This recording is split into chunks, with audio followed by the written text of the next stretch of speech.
आज त्याला खऱ्या अर्थाने मंत्रिमंडळाचा संपूर्ण शपथविधी होऊन त्याला अंतिम स्वरूप त्या ठिकाणी प्राप्त झालेलं आहे. 2-3 दिवसात मुख्यमंत्री महोदय सगळ्यांच्या खातेवाटप त्या ठिकाणी करतील आणि कामाला सगळे गतीनं लागलेला चित्र आपल्याला सगळ्यांना पाहायला मिळेल. आमचा सगळ्यांचा प्रयत्न आहे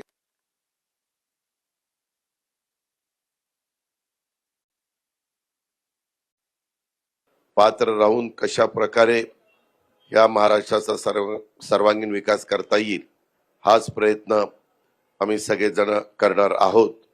आणि त्याच्यामध्ये कुठली काही अडचण येईल असं आम्हाला तरी काही वाटत नाही. विरोधक जरी संख्येने कमी असले तरी महाराष्ट्राच्या दृष्टिकोनातनं महत्वाचे प्रश्न तिथं चर्चेला आले तर त्याच्याबद्दल व्यवस्थितपणे महाराष्ट्राच्या हिताच्या ज्या गोष्टी असतील तशा पद्धतीनं त्याची उत्तरं तिथं दिली जातील. प्रश्नोत्तराचा तास नसला तरी वेगवेगळी आयुध वापरून विरोधकांना, विरोधी पक्षातल्या सन्माननीय सदस्यांना वेगवेगळे प्रश्न विचारता येतात हे आपल्याला देखील पत्रकार मित्रांना माहिती आहे. आणि त्याच्यामुळं आम्ही कदापि आम्हाला प्रचंड अशा प्रकारचं बहुमत आहे म्हणून कसंही रेटून आपलं सभागृह चालवायचं असं कदापि आमच्याकडनं होणार नाही. ती भूमिका मुख्यमंत्र्यांनी सुरुवातीला स्पष्ट केलेली आहे आणि आमचंही सगळ्यांचं त्या भूमिकेशी समर्थन आहे. एक ह्या महाराष्ट्रामध्ये परंपरा आहे की नेहमी विरोधकांना थोडा रिस्पेक्ट ठेवून काम करायचं असतं. विरोधकांनी पण त्या पद्धतीनं प्रश्न मांडायचे असतात, प्रश्न विचारायचे असतात, साधक बाधक चर्चा करायची असते. बिलाच्या संदर्भामध्ये देखील ते बिल जर पास झालं तर राज्याला त्याचा कितपत बेनिफिट मिळणार आहे, जनतेला किती त्याचा फायदा होणार आहे, या सगळ्या गोष्टीची शहानिशा ही दोन्हीकडनं त्या ठिकाणी केली जाईल. आम्ही कधी त्यांना कुठंतरी ते अतिशय कमी संख्येने म्हणून त्यांच्याकडे दुर्लक्ष करायचं अशा प्रकारची बाब ही आम्हा महायुतीच्या सरकारकडनं अजिबात होणार नाही. ही ग्वाही देखील ह्या पत्रकार परिषदेच्या निमित्तानं आपल्यालाही ती देतो आणि आपल्या मार्फत राज्यातल्या पण जनतेला देतो आणि जे विरोधी पक्षाचे सन्माननीय सदस्य आहेत त्यांनाही ह्या निमित्ताने देतो. अधिक न बोलता मी इथंच थांबतो. धन्यवाद.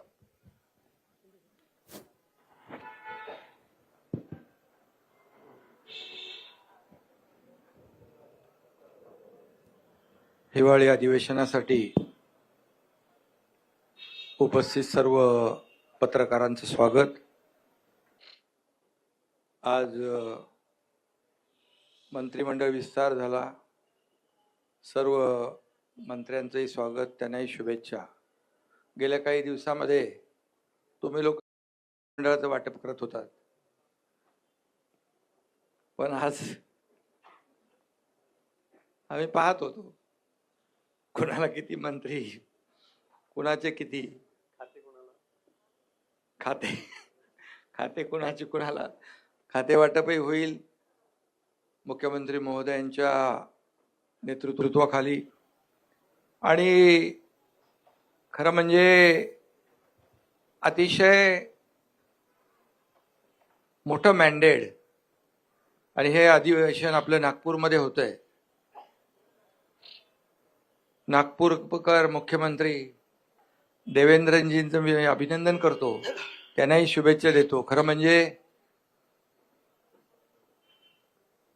सगळ्यात कमी वयाचे असताना तुम्ही महापौर झाले ना, 27व्या वर्षी महापौर झाले आणि 44व्या वर्षी मुख्यमंत्री झाले आणि ते आता तिसऱ्यांदा मुख्यमंत्री झाले. त्यांचं मी अभिनंदन करतो. पुन्हा येईन म्हणाले. काही लोकांनी त्यांची टिंगल केली पण ते पुन्हा आले आणि म्हणून मी त्यांचं मनापासून अभिनंदन नागपूरमध्ये करतो. यापूर्वी केलेलं आहे. पुन्हा अभिनंदन. खरं म्हणजे आमच्या महायुतीची एक नवीन इनिंग सुरू झालेली आहे. प्लेयर तेच आहेत, विरोधी पक्ष तोच आहे, मॅच नवीन आहे. आणि म्हणून खऱ्या अर्थाने आम्ही गेले 2.5 वर्ष टीम म्हणून काम केलं. मी मुख्यमंत्री म्हणून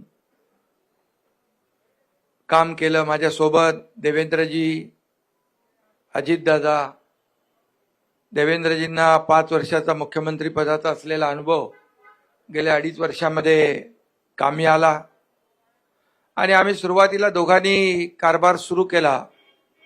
अजितदादा नंतर आले आणि आम्ही टीम म्हणून काम केलं आणि खऱ्या अर्थाने आपल्यालाही माहीत आहे, मी सभागृहात देखील म्हणालो की जसं ते पुन्हा येईन म्हणाले तसं मी त्यावेळेस म्हणालो होतो की आम्ही दोघं मिळून 200 आमदार निवडून आणणार आणि नंतर तर पुढचे 232 आलेत आपले 37. मग ते अजितदादा आल्यामुळे आपलं बोनस. आणि म्हणून आम्ही जे म्हणालो ते जनतेने देखील आमच्यावर विश्वास टाकला आणि लँडस्लाईड मॅन्डेट आम्हाला मिळालं. त्यामुळे आमची आता जबाबदारी वाढलेली आहे. जनतेच्या प्रती आम्ही उत्तरदायित्व आहोत आणि खरं म्हणजे विदर्भामध्ये हे अधिवेशन होतंय आणि विदर्भाला देखील आम्ही 2.5 वर्षामध्ये न्याय देण्यासाठी अनेक निर्णय घेतले आणि आमचं मिशन एकच आहे की मिशन समृद्ध महाराष्ट्र.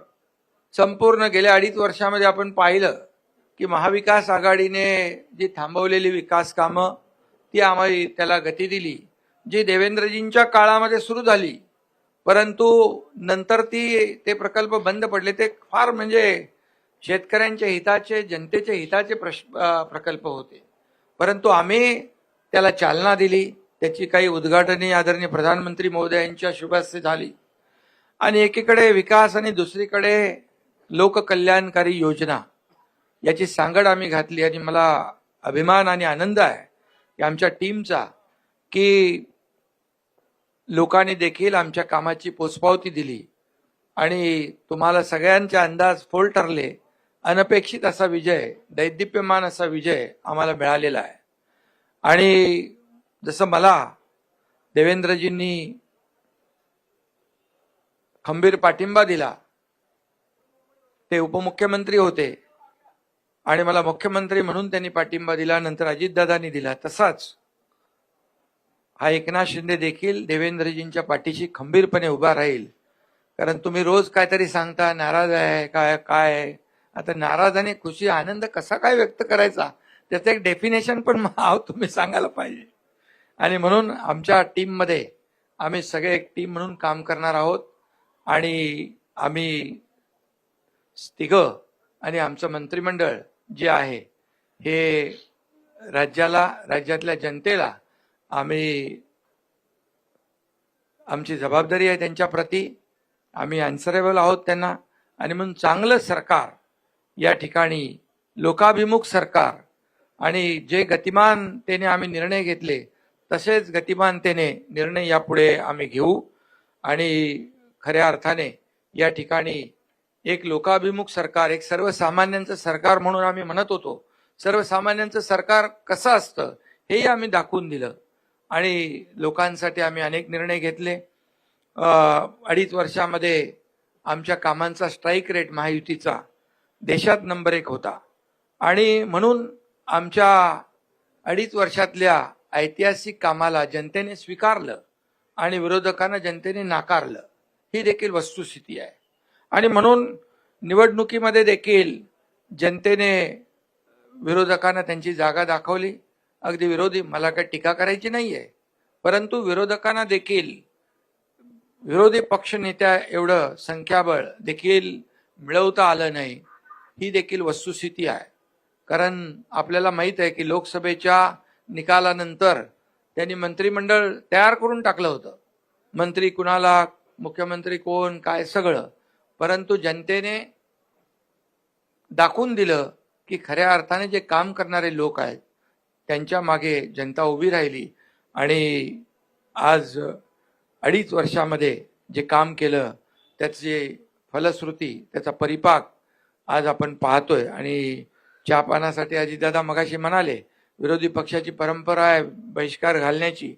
आम्ही त्यांना आमंत्रित केलं होतं, आम्हाला वाटलं येतील, परंतु जनतेनेच विरोधी पक्षावर बहिष्कार घातला आणि त्यामुळे एवढी लँडस्लाईड विक्ट्री मिळाली.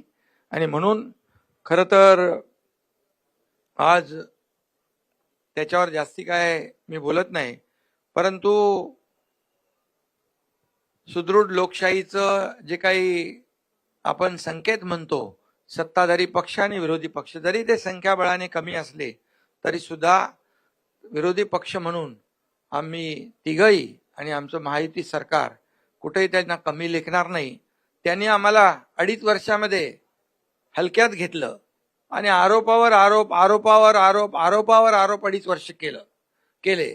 परंतु आम्ही त्यांनी आरोप केले, आम्ही काम केलं, काम एके काम केलं आणि म्हणून आरोपाला उत्तर आम्ही कामाने दिलं आणि म्हणून त्यांनी आम्हाला हलक्यात घेतलं म्हणून त्यांची ही गत झाली. त्यांना आम्ही काय हलक्यात घेणार नाही. आम्ही त्यांचा मान सन्मान नक्की ठेवू. आता त्यांनी सकारात्मक राजकारण केलं पाहिजे. कन्स्ट्रक्टिव्ह क्रिटिसिझमची अपेक्षा त्यांच्याकडून आहे आणि जिथं सरकार किंवा कुठं चुकत असेल तर विरोधी पक्षाने नक्की बोलावं. परंतु या ठिकाणी विरोधाला केवळ विरोध न करता सरकारच्या चांगल्या कामामध्ये अधिवेशनामध्ये आपण भाग घेतला पाहिजे सगळ्यांनी. सारखं ते काय त्याला म्हणतो सभात्याग करून लोकांना न्याय देता येणार नाही. आणि म्हणून आम्ही एवढंच सांगतो की आदरणीय प्रधानमंत्री देखील म्हणाले 2047 मध्ये भारत स्वातंत्र्याची 100 वर्ष पूर्ण करेल, तेव्हा विकसित भारत कसा असला पाहिजे यासाठी त्यांनी 11 संकल्प कालच जाहीर केलेत. आणि आपल्याला माहीत आहे की आम्ही आपलं महायुतीचं सरकार आदरणीय प्रधानमंत्री मोदी साहेबांच्या मार्गदर्शनाखाली आम्ही काम केलं. डबल इंजिनचं सरकार म्हणून आम्ही काम केलं आणि म्हणून आमचाही देखील अजेंडा आहे याला प्रगत राज्य करायचं. मुख्यमंत्री महोदयांच्या नेतृत्वाखाली या ठिकाणी राज्य अधिक गतिमान होईल आणि पुढे या राज्यातल्या जनतेला न्याय मिळेल. आणि मी हेही सांगतो की काही मगाशी त्यांनी पत्र दिलेलं आहे ईव्हीएमच्या बद्दल, त्या ठिकाणी काही धानाच्या बद्दल. आता आपण मला वाटतं गेल्या वर्षी आपण 15,000 रुपये दिले ना, 20,000 रुपये दिले. पहिले 15 दिले, नंतर 20 दिले आपण. म्हणजे धानाला बोनस देखील आपण आपल्या काळात जास्ती दिला. विदर्भामध्ये देखील आपण अनेक निर्णय घेतले. मुख्यमंत्री स्वतः इकडचे असल्यामुळे अनेक निर्णय आपण पाण्याचे घेतले, सिंचनाचे घेतले, वैनगंगा, नळगंगा, गोसेखुर्द, ते पर्यटनाचा जो आपलं बॅकवॉटर आहे त्याच्यावर आपण हे केलं. सुरजागडमध्ये आपण प्रकल्प सुरू केले मोठ्या प्रमाणावर. त्याच्यात मी डिटेलमध्ये जात नाही, परंतु आम्हाला अभिमान आहे की आम्ही जे काम केलं विदर्भासाठी, फक्त विदर्भामध्ये खरं म्हणजे औपचारिकता म्हणून अधिवेशन नाही आहे, तर विदर्भामध्ये आल्यानंतर या नागपूरमध्ये जे अधिवेशन आहे त्याची फलश्रुती झाली पाहिजे. आणि गेल्या 2.5 वर्षामध्ये देखील आम्ही अनेक निर्णय घेतले या विदर्भासाठी, याचा देखील आनंद आणि समाधान आहे. आणि म्हणून मी आपल्याला एवढंच सांगतो की आमच्या महायुतीच्या काळामध्ये मराठी भाषेला अभिजात भाषेचा दर्जा देवेंद्रजींनी स्वतः त्याचा पाठपुरावा देखील केला आणि आदरणीय प्रधानमंत्री महोदयांनी तो देखील निर्णय घेतला. त्यामुळे अशी अनेक कामं आहेत, किती निर्णय घेतले आपण की ते सांगायला या ठिकाणी वेळ पुरणार नाही. गेल्या 2.5 वर्षात आम्ही 86 कॅबिनेट बैठका घेतल्या, 850 निर्णय घेतले.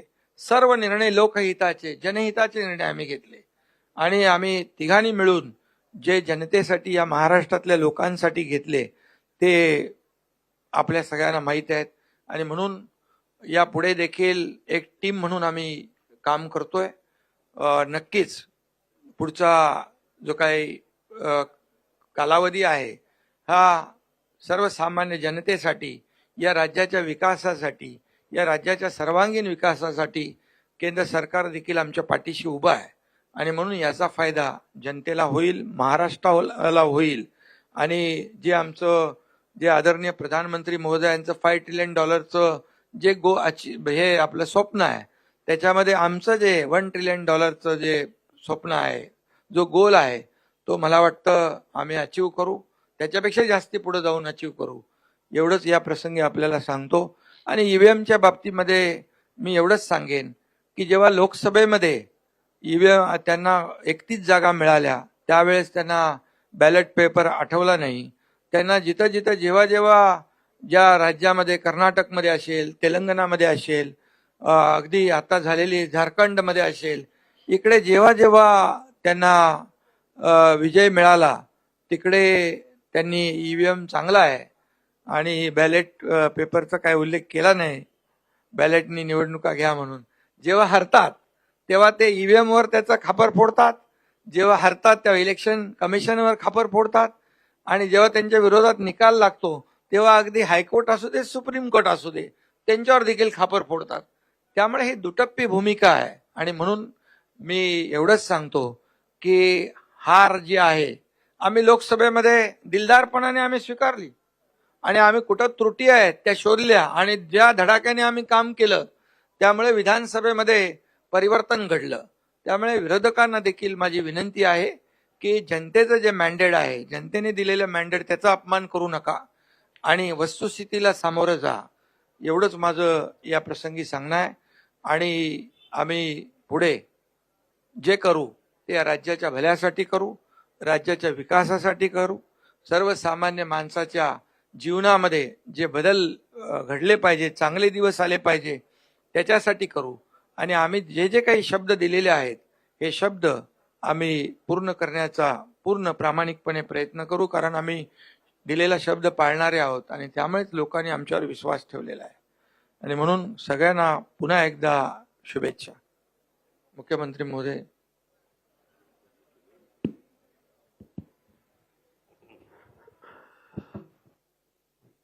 सर्वप्रथम आपल्या सर्वांचं या ठिकाणी मी अतिशय मनपूर्वक स्वागत करतो.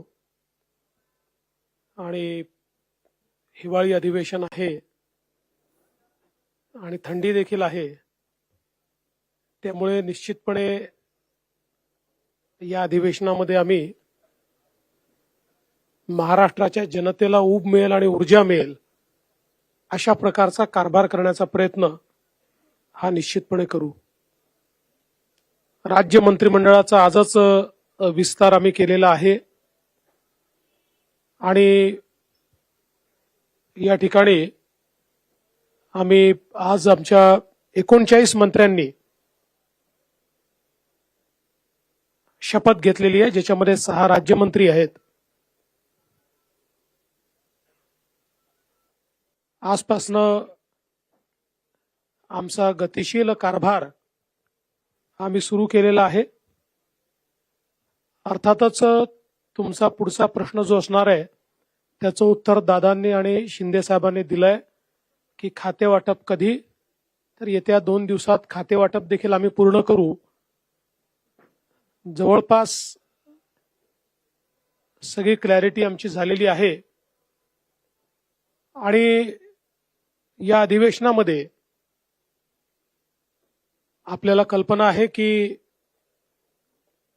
राज्यपालांच्या अभिभाषणावरची चर्चा, पुरवणी मागण्यांवरची चर्चा,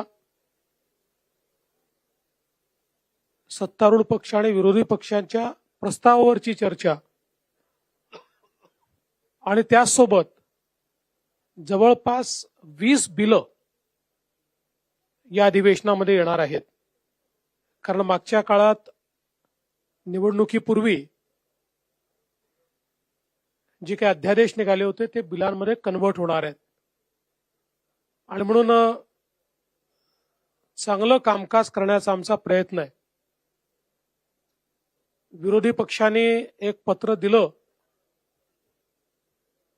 मागच्याच अधिवेशनातलं पत्र फक्त एक ईव्हीएमचा पॅरेग्राफ ऍड करून त्यांनी दिलं आणि म्हणून आपण मगाशी बघितलं असेल की बोलताना ते हिवाळी अधिवेशनाला पावसाळी अधिवेशन म्हणाले, कारण पत्र ते जुनच होतं. पण मला असं वाटतं की जे काही मुद्दे त्यांनी उपस्थित केलेले आहेत पत्रामध्ये, त्याची उत्तरं वारंवार आम्ही दिलेली आहेत आणि ते जेवढे वेळा उपस्थित करतील तेवढे वेळा त्या प्रश्नांची उत्तरं ही निश्चितपणे आम्ही देऊ. महाराष्ट्रामध्ये एक गतिशील सरकार आणायचं आमचा प्रयत्न आहे. आणि जसं शिंदे साहेबांनी सांगितलं, ईव्हीएमच्या संदर्भात आता एक नरेटिव्ह तयार करण्याचा प्रयत्न ते करतायत. त्याचंही उत्तर चर्चेच्या दरम्यान आम्ही देऊ. पण मला त्यांना सांगायचं आहे की या ईव्हीएमचा अर्थ असा आहे, एव्हरी वोट फॉर महाराष्ट्र. महाराष्ट्रातल्या प्रत्येक व्यक्तीने महाराष्ट्राकरता मतदान केलेलं आहे आणि म्हणून आमचं सरकार हे ईव्हीएमचं सरकार आहे. पण त्या ईव्हीएमचा अर्थ आहे every vote for magnetic Maharashtra. आणि आम्ही तो महाराष्ट्र घडवण्याकरता या ठिकाणी पुढच्या काळामध्ये कारभार हा निश्चितपणे या ठिकाणी करू. काही उल्लेख त्यांनी केलेले आहेत, ज्याचं उत्तर आता शिंदे साहेबांनी दिलं. खरं म्हणजे मी आकडेवारी सभागृहात सांगेन, पण आपल्याला सांगतो की सोयाबीनच्या खरेदीमध्ये यावर्षी आपण गेल्या 15 वर्षाचे रेकॉर्ड तोडले आहेत. इतक्या मोठ्या प्रमाणात खरेदी चाललेली आहे. आणि मागच्या वर्षी सोयाबीन आणि कापसाकरता भावांतर योजना आपण राबवून हमी भावापेक्षा जो काही मार्केट रेट कमी होता त्याचे पैसे दिले, ते शेतकऱ्यांच्या खात्यामध्ये पोचले देखील. दुधाचा विषय असेल, त्याला 5 रुपये 7 रुपये अशा प्रकारे मदत करण्याचं काम आपण केलं. आणि एकूणच शेतकऱ्याच्या पाठीशी आपण उभं राहिलो. धानाच्या शेतकऱ्याला हेक्टरी 20,000 रुपये मदत आपण त्या ठिकाणी केली. आणि म्हणून शेतकऱ्यांच्या पाठीशी ताकदीनं उभं राहणारं अशा प्रकारचं आपलं सरकार आहे. काही घटनांचा उल्लेख देखील या ठिकाणी करण्यात आलेला आहे.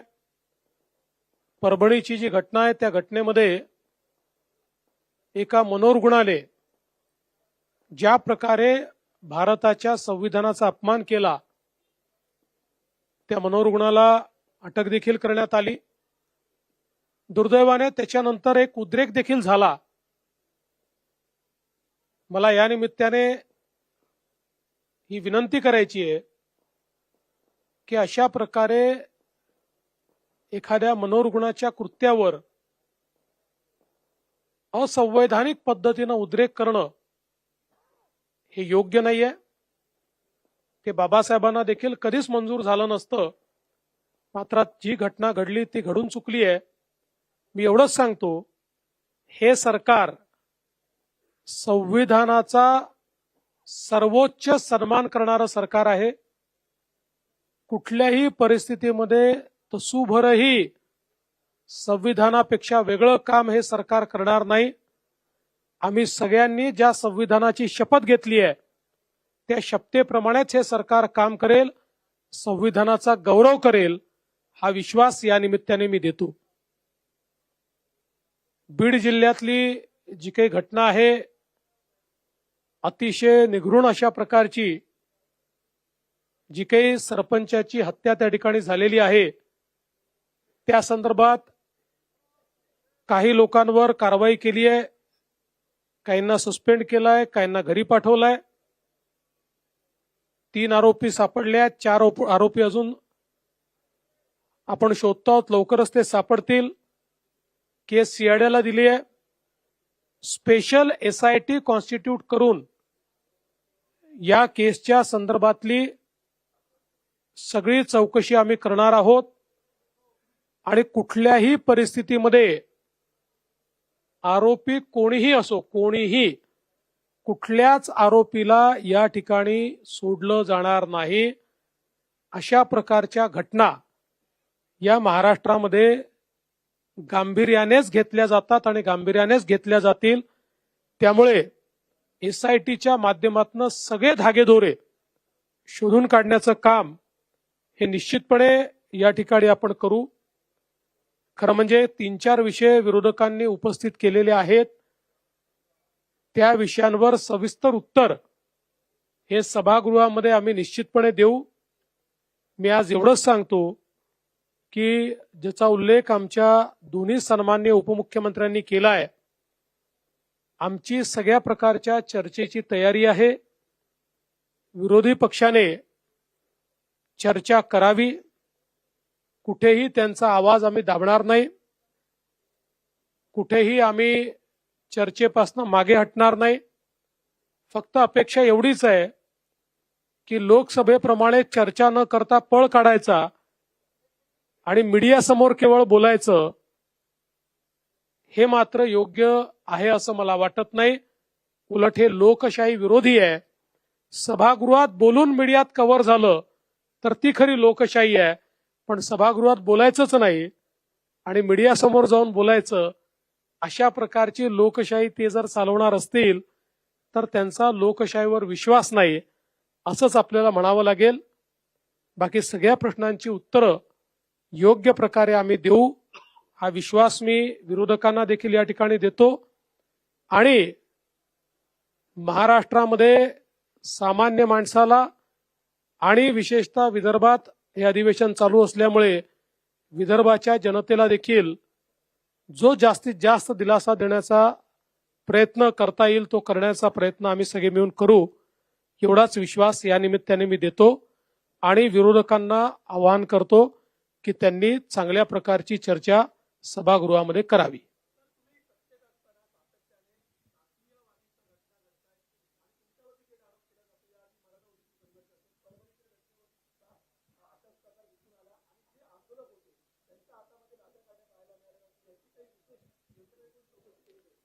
त्या संदर्भात सगळी कारवाई केलेली आहे. आम्ही पोलिसांना हे सांगितलेलं आहे की आकस बुद्धीने कारवाई करू नका, कोम्बिंग ऑपरेशन वगैरे करू नका, पण जे लोक कॅमेऱ्यामध्ये लाठ्या काठ्या घेऊन तोडफोड करताना दिसतायत, दगडं मारताना दिसतायत, त्यांच्यावर मात्र कडक कारवाई झाली पाहिजे, हे मी सांगितलेलं आहे. आणि तुम्ही जो मूळ प्रश्न विचारला, मला असं वाटतं की मला टार्गेट करण्याच्या संदर्भातला जो विषय आहे त्याचं उत्तर या निवडणुकीने दिलेलं आहे.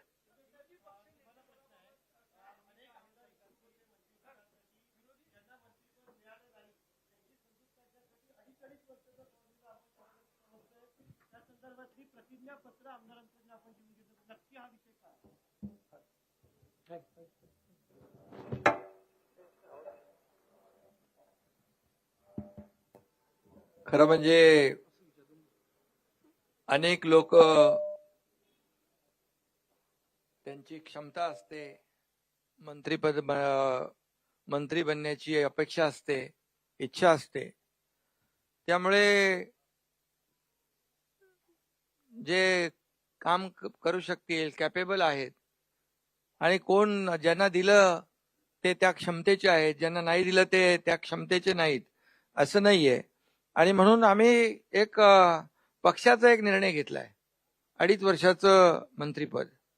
जो काम करेल तो पुढे जाईल, आणि त्यामुळे आम्ही पक्षाने ठरवलेला तो निर्णय आहे.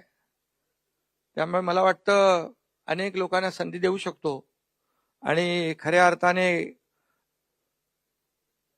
माझी भूमिका स्पष्ट आहे की जे पद, जो विभाग ज्याला मिळेल त्याला पूर्ण न्याय दिला पाहिजे, आणि जो परफॉर्म करेल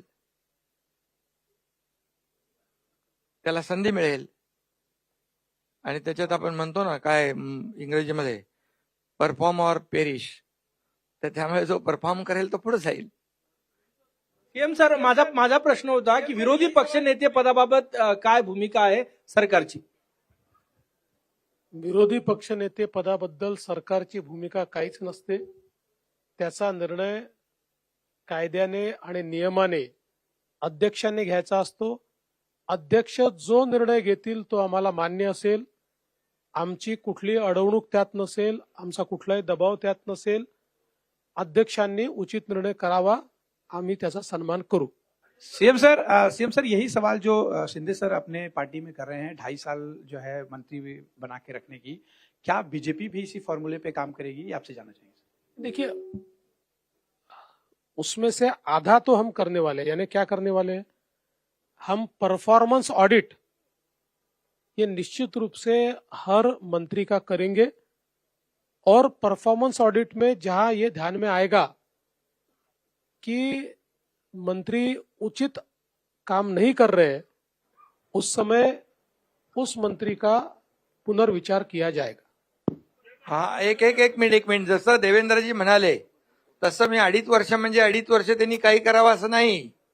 त्याचं पण परफॉर्मन्स ऑडिट त्याच्या कामाचं मूल्यमापन केलं जाईल.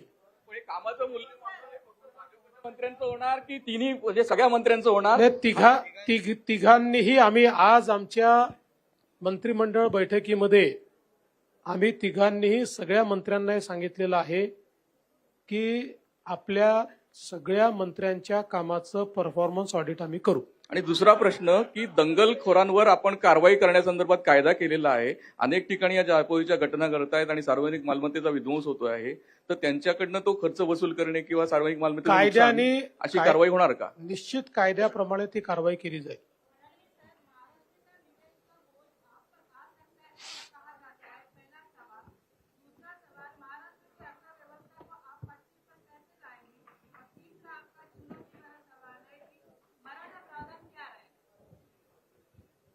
तुम्ही वाट बघा, या तिन्ही विषयांवर आम्ही योग्य कारवाई करू.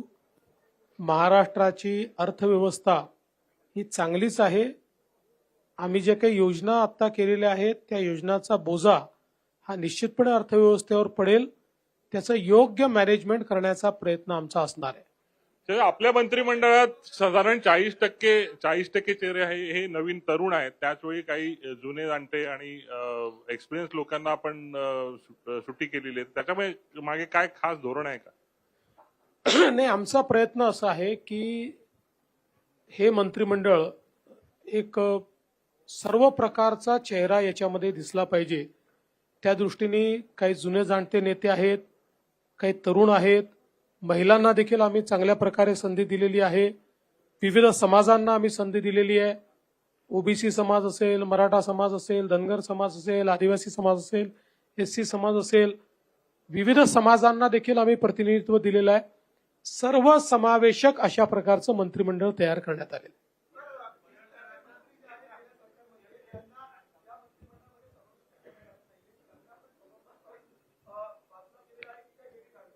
वेगवेगळी कारणं त्याच्यामध्ये आहेत. अनेक वेळा काही मंत्र्यांना याकरता घेण्यात आलेलं नाही. मी भाजपचं सांगतो आमच्याकडे की पक्षाने त्यांना काही वेगळी जबाबदारी द्यायचं ठरवलेलं आहे. आपल्याला कल्पना आहे बीजेपीमध्ये अनेक वेळा आम्ही जर कोणाला जबाबदारी पक्षात द्यायची असेल तर त्यांना मग मंत्रिमंडळात स्थान देत नाही. काही असं देखील असू शकतं की काही जे मंत्रिमंडळातनं ड्रॉप झाले आहेत त्यातले काही परफॉर्मन्समुळे देखील ड्रॉप झालेले असू शकतात.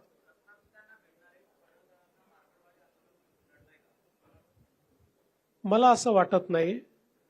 आणि शेवटी गोपीचंद पडळकर हे आत्ताच विधानसभेमध्ये निवडून आले आहेत. त्याच्या आधी ते विधान परिषदेमध्ये होते.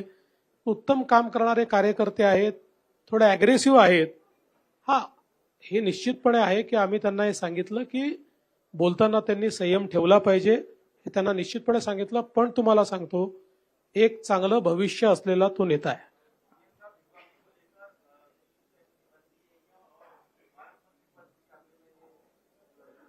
विभागों को लेकर हमारी करीब करीब सहमति बन चुकी है और इसीलिए मैंने कहा कि हम अब उसका जो बाटअप है वो अगले 1-2-3 दिन में कर देंगे. पालक मंत्री के लिए अभी तक हम बैठे नहीं है क्योंकि वो चुनौती अभी हमारे सामने नहीं है. हम अधिवेशन के आखिरी दिन बैठेंगे और पालक मंत्री का भी निर्णय कर देंगे. आपण फडणवीस साहेब, आपण महत्वाची जबाबदारी त्यांच्यावर द्यायची. फडणवीस साहेब,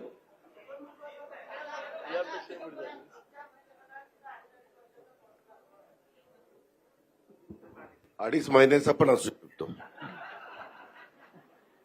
आपण लाडकी बहीण योजना राबवून सत्ता मिळाली आहे आपल्याला आणि या मंत्रिमंडळात केवळ 4च महिला आहेत, म्हणजे साधारण 10%च झाल्या आणि आपण महिलांची संख्या पुढच्या निवडणुकीत वाढवणार आहोत. तर ते त्या मागचं गणित काय? आणि दुसरं, एक जागा रिक्त आहे ती कोणासाठी?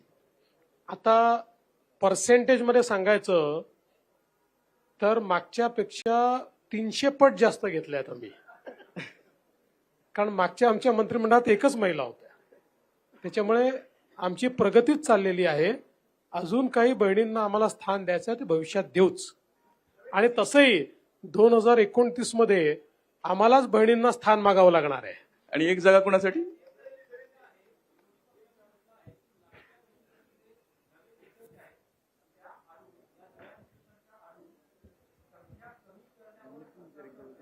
माझं विरोधी पक्षाला आव्हान आहे की नवीन निकष कुठले आहेत त्यांनी सांगावे. कुठले नवीन निकष आहेत ते त्यांनी सांगावे, एवढं माझं त्यांना खुलं आव्हान आहे. देवेंद्र भाऊ, सभागृहामध्ये तुम्ही अनेक वेळा सांगितलं होतं, उदाहरणार्थ औरंगजेबाच्या संदर्भामध्ये जी काय आंदोलनं झाली होती, घोषणा झाल्या होत्या, त्यावेळेला तुम्ही सांगितलं होतं याच्यामागे काही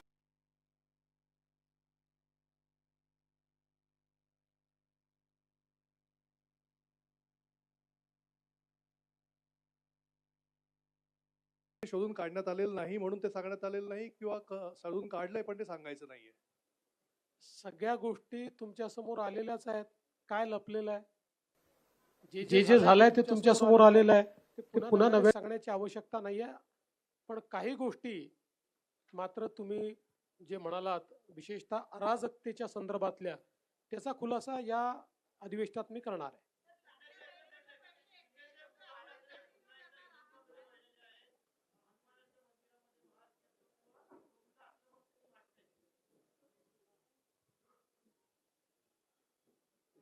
आता खरं म्हणजे हे उशिरा सुचलेलं शहाणपण आहे. काय हिंदुत्व काय टी शर्ट आहे का तो बदलता येतो? अरे बाबा, त्यांनी हनुमान मंदिरात जाता हनुमान चालीसा वाचणाऱ्या त्या लोकांना जेलमध्ये टाकलं होतं.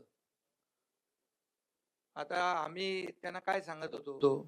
आम्ही बाळासाहेबांचं हिंदुत्व आणि हिंदुत्वाचे विचार घेऊन सरकार स्थापन केलं, तेव्हा आम्ही काय सांगत होतो त्यांना? आणि त्यांच्या कार्यकाळामध्ये काय काय झालं? साधूचं हत्याकांड झालं, पाकिस्तानचे झेंडे घेऊन बॉम्बस्फोट मधले आरोपी नाचत होते, प्रचार करत होते, तेव्हा कुठं गेलं होतं हिंदुत्व? आता महाराष्ट्रातल्या लोकांनी त्यांना जागा दाखवली आणि ती जागा दाखवली आणि त्याच्यामुळे ते आता हिंदुत्वाचा पुकार करू लागले. सावरकरांचा या महाविकास आघाडीच्या स्टेजवर सावरकरांच्या बद्दल कधी बोलले ते? आणि जो हौद से गई वो बूंद से नहीं आती है. सीएम सर वारंवार विरोधक तुमच्यावर आरोप करतायत की महायुतीमध्ये समन्वयाचा अभाव आहे. समन्वय नाहीये तिन्ही नेत्यांमध्ये आणि अधिवेशनामध्ये तिन्ही नेते एकमेकांच्या फायली बाहेर काढतील. तुम्हाला कोणी सांगितलंय? संजय राऊत. नाही नाही, अरे बाबा, अच्छा, अरे बाप रे, विश्व काय आम्ही इथं तिघं बसलो. मला तुमची क्यू येते भाऊ. मी काय तुम्ही संजय राऊतच्या म्हणण्यावर प्रश्न विचारता, एवढे सिनियर तुम्ही जर्नलिस्ट, तुमचीच क्यू येते मला. सीएम साहब सीएम सर अरे सीएम साहब, नाही, आमची इच्छा होती घटक पक्षांना सामावून घ्यायची. काही कारणाने सामावून घेऊ शकलेलो नाही, पण भविष्यात त्यांना सामावून घेऊ. सीएम सर त्यांना महामंडळ वगैरे काही देणार आहात का? लवकर नाराजांना आम्ही समजून सांगू, आमचेच आहेत, त्यांना नक्की समजून सांगू.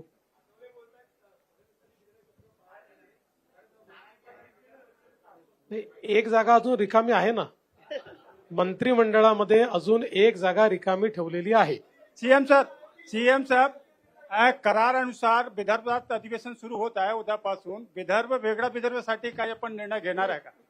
त्याचा अधिवेशनात निर्णय होत नाही. त्याचा निर्णय केंद्र सरकार घेतं. 2018 इथलं अधिवेशन घेऊ शकत नाही. 2018 मध्ये आपण मुख्यमंत्री होते.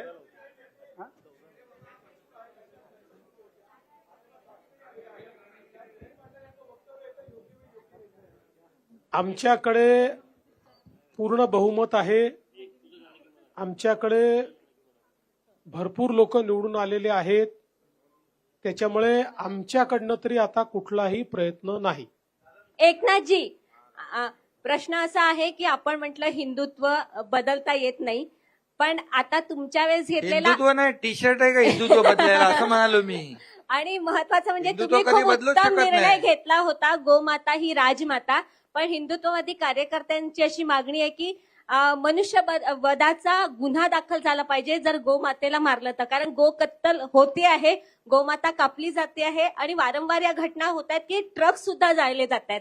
तर मोठ्या मोठ्या घटना अजूनही होत आहेत. तर तो ठोस निर्णय होईल का आता? नाही, होणार ना ठोस निर्णय. त्याच्यावर कडक कारवाई करू. त्याच्यात कायद्यामध्ये आणखी आपण आणखी जे जे काही बंधनं आणता येतील ती आणू. सीएम सर, परभणीच्या घटनेमध्ये काही अर्बन नक्षल कनेक्शन पाहायला मिळत आहे का? अद्याप अशा प्रकारचं कनेक्शन दिसलेलं नाही. तथापि या घटनेची चौकशी चाललेली आहे.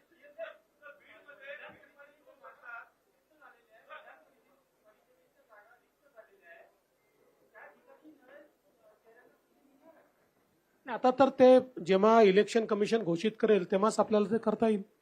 लास्ट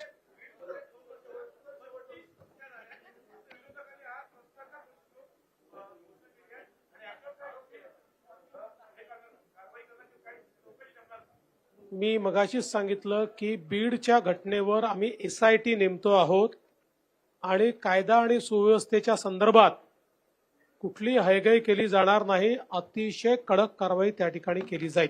टूर्स अँड ट्रॅव्हल्स विश्वातील एक विश्वसनीय नाव मँगो हॉलिडेज घेऊन आले आहेत धम्माल फॉरेन टूर्स खास तुमच्यासाठी.